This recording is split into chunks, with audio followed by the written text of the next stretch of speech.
Hello, my name's Kim. I'm one of the cardiac rehabilitation sisters at BHRUT, and we've put together some educational talks for you, and we're going to be talking about stress. So this is going to be the ABC of stress management. We're going to get an awareness of stress, balanced lifestyle and control of stress. What do you think of stress? Is it good? Is it bad? Do we need stress? Can we have too little stress? Okay, so we have some definitions of stress. Stress is the adverse reaction people have to excessive pressure or other demands placed on them. People have been found to experience high levels of stress when they feel that they have no control over what's coming. However, stress can also occur when too few demands are made, when people feel bored, undervalued or understimulated. And this can often happen when you first go home after your heart event. Your family want to wrap you in cotton wool and all you want to do is get back to normal, and this can be quite stressful for you. Stress is a reaction and it's not a weakness. It's not an illness, but it can lead to illness. So stress is a natural reaction of the body and is initially beneficial because it alerts us to danger. It provides us with the stamina and endurance to overcome difficulties. It also helps us with motivation and stimulation and determination to feel confident that we will overcome a challenge, leading to feelings of personal accomplishment. It gives us a meaning to life, makes us more productive, and it can also enhance our performance, for instance in competition. There is such thing as a human function curve. If you imagine it's a bit of a hill. So on the bottom end of the hill is too little stress, and that can be known as the drone zone. As you come up, you will then get to your optimum level of stress, and this is where we work at our best. We often go a little bit over, which means that we're getting a bit too much stress, but we tend to come back into the middle. Now, if we're sitting up here all the time and going down, there's only one place to go, and that's crashing down, and that will be burnout. So that can lead on to illness. So there are different signs of stress. We've got the physical signs of stress, which are warning signs. They're not symptoms, they're not a cause. And that can be tiredness, tense muscles, especially around your shoulders and neck. When you're stressed, you seem to have your shoulders up your ears all the time, and that can cause tense muscles. Rapid weight loss or rapid weight gain, and I'll talk about that later. Sweating, palpitations, and raising blood pressure. Also, some people might get chest pain or headaches or feeling sick or actually being sick.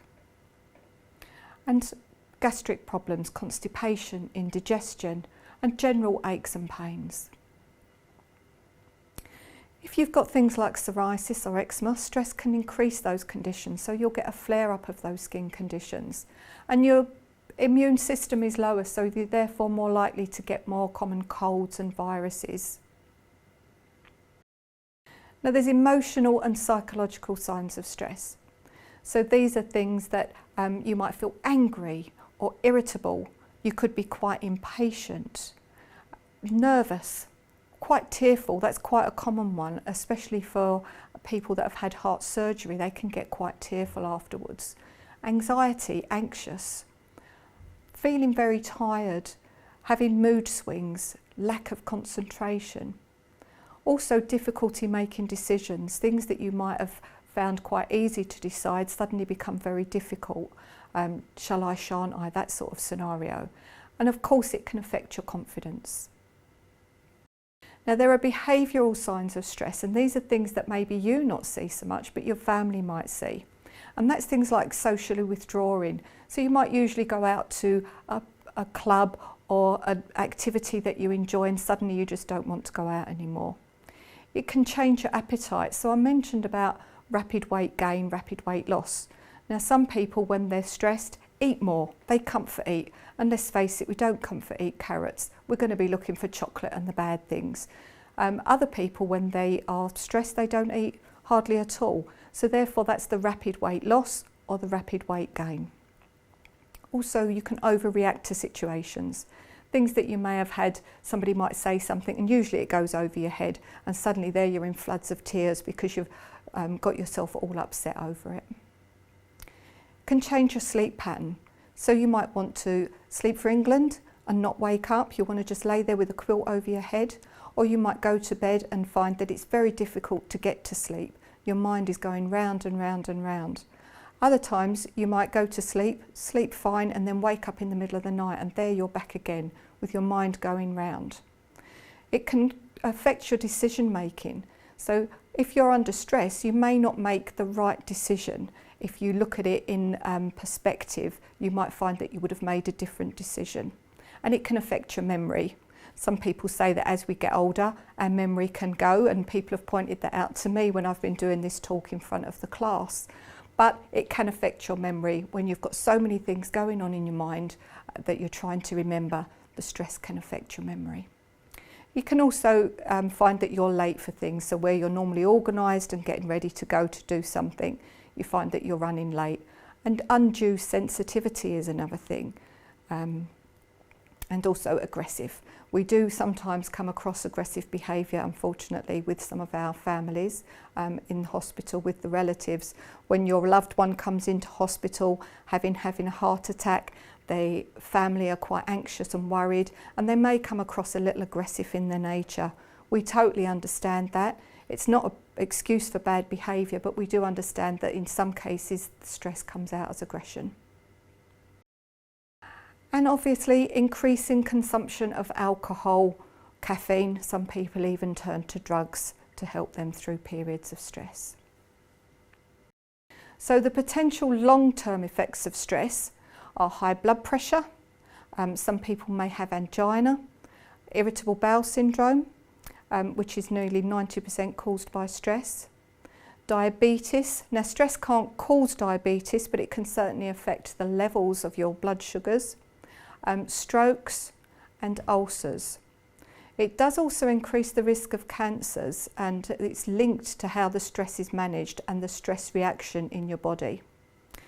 Stress can be related to a heart attack or myocardial infarction, and obviously psychological disorders such as nervous breakdown and depression.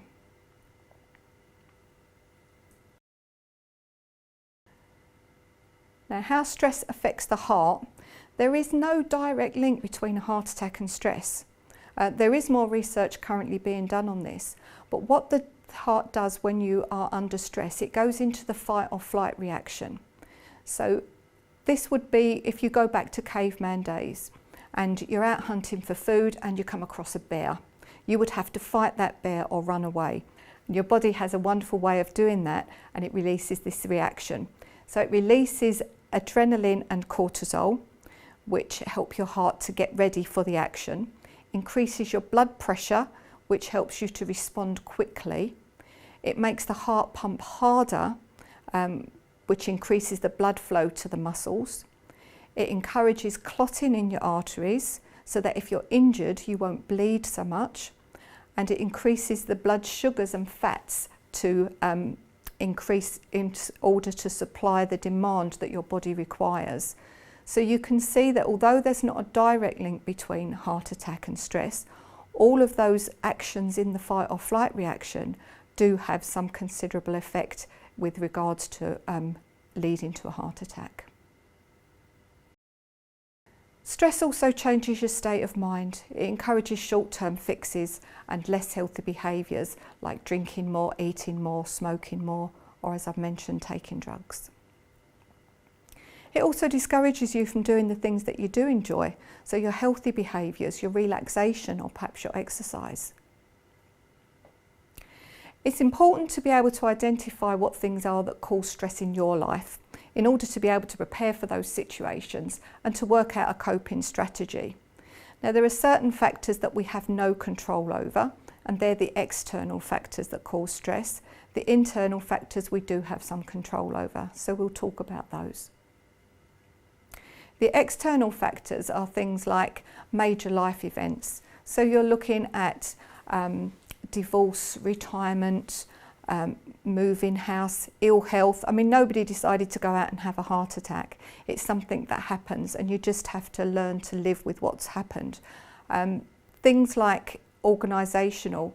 So when you're full of rules and regulations, or you've got poor time management, lack of support.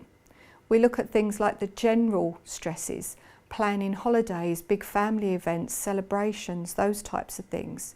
Your ordinary daily hassles like commuting, trying to get a parking space or getting on the train when it's crowded first thing in the morning. Your social interactions like people being rude to you or not understanding, being aggressive, irritable behaviour. And the physical environment, the noise, the traffic, looking at the conditions that people live in or that where you work in, the heat, the cold, those types of things. And one last external stressor is sexual activity. And this is often quite a tricky subject because people want to know when they can resume sex after their heart attack, but they may be frightened to mention it. So I'll mention it now, and just to say that it is perfectly safe to resume sexual activity after a heart attack. You would walk up and down the stairs twice, and if you get no angina type symptoms, then you can resume. But it can be quite a cause of stress if one partner wants to, the other partner's frightened. So it's definitely something that you need to be able to sit and talk about. The internal stresses are where we're our own worst enemy, where we set ourselves unrealistic goals, for instance, or look at things in an exaggerated way. We might have difficulty saying no, so we're less assertive. Talking to ourselves about, being pessimistic, overthinking situations, and irrational ideas. So we are allowed to make mistakes. There's no problem with making a mistake, and you need to make the mistakes to learn and to find your solution. There is some indication that stress can be affected by your personality trait. And although this is under review, the type A personality tends to be more competitive and tries to do everything, whereas the type B personality is very much laid back. So it's the type A personality that's always busy on the go and doing everything for everybody else that tends to be at slightly higher risk of having a heart attack than the type B, who are quite laid back and will pass their jobs on to the people that are type A. Now, only you can make yourself stressed. No one else can make you stressed. It's decided by how you respond to the situation, and that can be quite a hard thing to understand. There are ways of combating stress, and the most successful way to manage stress is to manage it every day. Don't wait until it builds up and becomes a big thing. If you're looking at changing part of your lifestyle, do things in stages, but try to manage it every day. Now, most of us do try to lead a healthy life, but sometimes it can be difficult to maintain, especially if we are stressed. But a healthy lifestyle will not only help improve your stress levels, it helps with your general health and well-being as well. So some practical ways to maintain a balanced, healthy lifestyle. Exercise regularly, at least 5 times a week, for 20 to 30 minutes a time. The recommended type of exercise is your cardiovascular aerobic exercise. In other words, it's the exercise that gets you slightly puffy and out of breath, a little bit sweaty, but still able to easily speak in a sentence. And that's what you're aiming to do. Exercise is good because it releases endorphins, and those endorphins help to make you feel good. They're your very own happy pills, if you like. Exercise is also good because it releases muscle tension and those pent-up feelings of aggression or frustration, and obviously helps to reduce stress. Follow a healthy diet. This is not only important when it comes to checking your weight, but also to improve your body's ability to cope with stress. So a healthy diet increases energy levels, nourishes the nerves, helps to improve circulation, will reduce your blood pressure, support your immune system, and lower your risk of stroke. Food affects every organ of our body, including our heart, our lungs, and our brains. Make time for relaxation. So choosing a relaxing activity each day, for example, reading a book or listening to music, walking the dog, doing your hobbies, socialising with friends. But it's also important to do deep relaxation, and that's more like things like visualisation or listening to guided imagery. And you can buy CDs, you can download off of the internet different guided imagery that can help you with your relaxation. You just do whatever one suits you best. Get enough sleep. I mean, fatigue is is worse. If you're tired, everything just seems 10 times worse, and chronic stress can lead on to insomnia. So when you're tired, it's more difficult to deal with your stressful situations, and it just turns into a vicious circle. So to maximise your opportunity for a good night's sleep, you want to develop a good bedtime routine, and that might be a nice warm bath or shower before you go to bed, a warm caffeine-free drink, listening to some music, or making sure that you're keeping away from your social medias and televisions in that last hour while you're winding down for sleep. Admit to yourself or others if you're feeling stressed. A problem shared is a problem halved, so don't bottle it up. Learn to say no, be assertive but not aggressive. Be a friend to yourself. Get yourself organised. One good way is to write down lists and break down those big tasks. And for instance, we've had people that are wanting to do their garden. So they've got a nice big garden, they want to get it all done. There's no garden police that say that you have to get it done within a certain amount of time. When you're ready, you do one piece. When that's done, the next day, do a little bit more. The next day, do a little bit more. It doesn't all have to be done at once. So break those big tasks down. They're more manageable slices. Learn to recognise your stresses. Once you've recognised your stress, then that's when you devise an action plan on how you're going to deal with that. For me particularly, going shopping is not one of the things that I've ever enjoyed, especially food shopping. So instead of going and getting myself stressed out at the counters with food shopping, I decided to do internet food shopping. Found that quite easy. I can just sit at home, tap my things in, and then the little man delivers it to me and I'll just put it into my cupboards. So look at ways that you can deal with your stress ahead of time. And laugh. Laughter really is one of the best medicines, and it relieves muscle tension. You know, those good old belly laughs that you do.